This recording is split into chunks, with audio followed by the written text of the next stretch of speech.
Bonjour à vous. Alors dans ce cours, nous allons aujourd'hui parler en environnement pro du marin. Alors le marin, les conditions d'accès à la profession de marin. Qu'est-ce qu'il faut pour entrer dans le métier de marin? Pour être marin, il faut une promesse d'embarquement d'un armateur ou un contrat de travail, la nationalité française ou européenne, un certificat médical d'aptitude à la navigation délivré par le médecin des gens de mer du quartier maritime.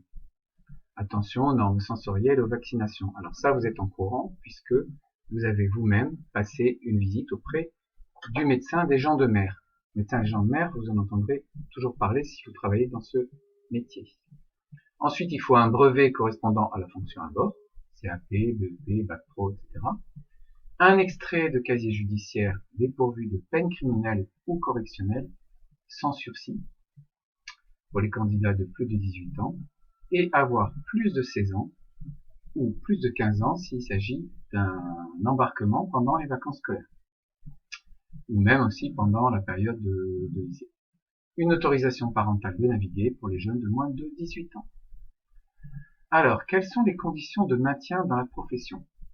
Qu'est-ce qui peut éventuellement faire perdre ce statut de marin?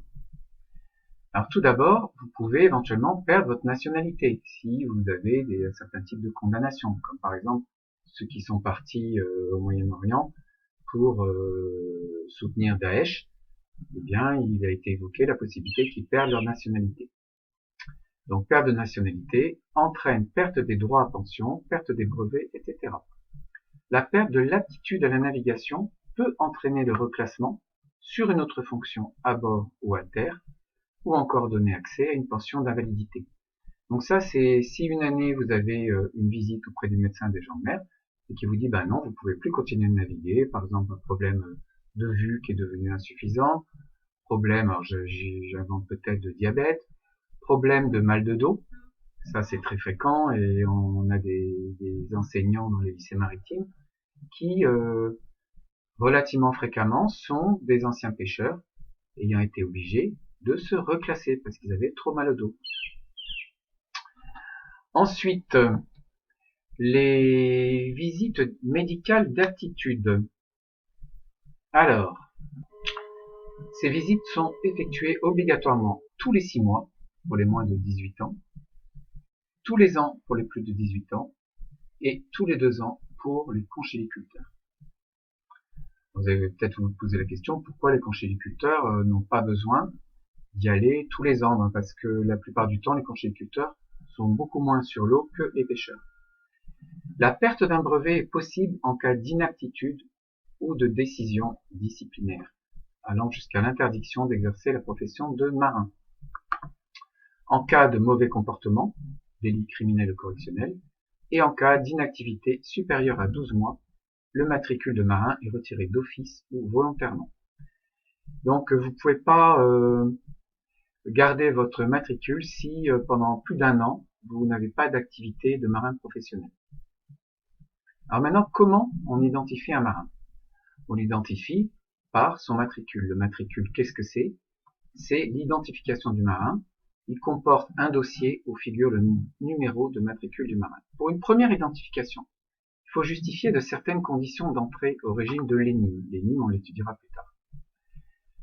Une promesse d'embarquement, la nationalité française ou européenne, la moralité, casier judiciaire vierge, une aptitude à la navigation, certificat médical, brevet correspondant à la fonction, âge plus de 16 ans et joindre 2 photos d'identité. Si les conditions d'entrée sont satisfaisantes, on lui attribue un numéro d'identification qu'on appelle le matricule, exemple ORE 2017 6663A, peut-être que l'un d'entre vous se reconnaîtra, et ce numéro d'identification sera inscrit sur un fichier qui portera le même numéro. Ce sera ce qu'on appelle le relevé de navigation du marin. Sur ce fichier d'identification, les renseignements sont les suivants: nom, prénom, domicile, signalement, niveau d'instruction, diplôme obtenu, tous les embarquements et débarquements du marin au cours de sa carrière, tous les congés et maladies qui auront été pris au cours de la carrière. situation militaire, divers changements d'adresse et de situation de famille, conditions éventuelles et récompenses et décorations éventuelles.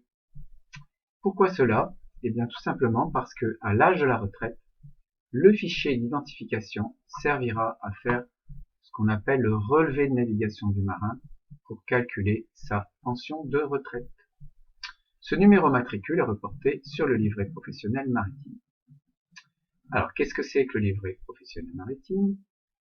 Eh bien, au moment de l'ouverture du fichier d'identification, on remet au jeune marin, c'est-à-dire vous, un livret professionnel maritime qui porte le même numéro et les mêmes renseignements, et on y agrafe une des deux photos d'identité. Par la suite, c'est un peu comme un passeport. Par la suite, le livret doit être présenté au quartier des affaires maritimes à chaque embarquement, chaque débarquement, pour inscrire ces embarquements ou débarquements. Sont également inscrites les visites médicales qui sont passées chaque année. Il sert aussi de pièce d'identité et de passeport lors des escales professionnelles à l'étranger. Alors évidemment, aujourd'hui, à l'ère du numérique, les embarquements, les débarquements, les visites médicales, c'est inscrit via un ordinateur, c'est porté dans votre dossier, et je suppose qu'il y a des mises à jour qui se font régulièrement. La perte du livret doit être signalée à la police et au quartier des affaires maritimes, qui vous délivrera à ce moment-là un autre livret. Voilà, nous en avons fini avec ce début de chapitre sur le marin. Nous avons vu les conditions d'accès à la profession de marin et l'identification des marins. Je vous dis à bientôt pour un prochain cours. Merci.